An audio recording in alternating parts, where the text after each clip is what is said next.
అనకాపల్లి జిల్లా Paravada ఫార్మాసిటీలోని Torrent ఫార్మాలో acid పడి ముగ్గురు తీవ్రంగా గాయపడ్డారు. ట్యాంకులో నింపేందుకు డ్రమ్ములో సల్ఫ్యూరిక్ యాసిడ్ తీసుకుని వెళ్తూ ఉండగా ప్రమాదం జరిగినట్లు కార్మికులు తెలిపారు. ఘటనలో 2 కార్మికులు, ఒక కెమిస్ట్ గాయపడినట్లు చెప్పారు. డ్రమ్ము పగిలి సల్ఫ్యూరిక్ యాసిడ్ కార్మికుల మీద పడినట్లు వెల్లడించారు.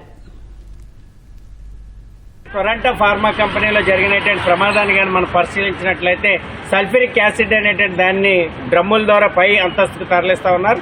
కింద అంతస్తులో ఉన్నటువంటి కార్మికుల మీద 2 మీద ఆ డ్రమ్ము ఒకసారిగా కుప్పకూలిపోయింది.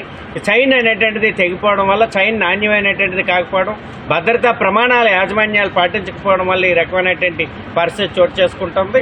అందువల్ల ఒక సల్ఫ్యూరిక్ యాసిడ్ అనేటువంటిది పడిపోవడం వల్ల ఎన్ నాగరాజ్ అనేటువంటి కెమిస్ట్ తన యొక్క ముఖం కాలిపోవడంతో పాటు ఏదైతే చెయ్యి కూడా కాలిపోయింది. మరో కార్మికుడికి స్వల్ప గాయాలైనటువంటి సమాచారం వచ్చింది. అందుకని మెరుగైన వైద్య సేవలు అందించండి. అలాగే దీని మీద జరిగిన ప్రమాదం మీద సమగ్ర విచారణ చేయండి.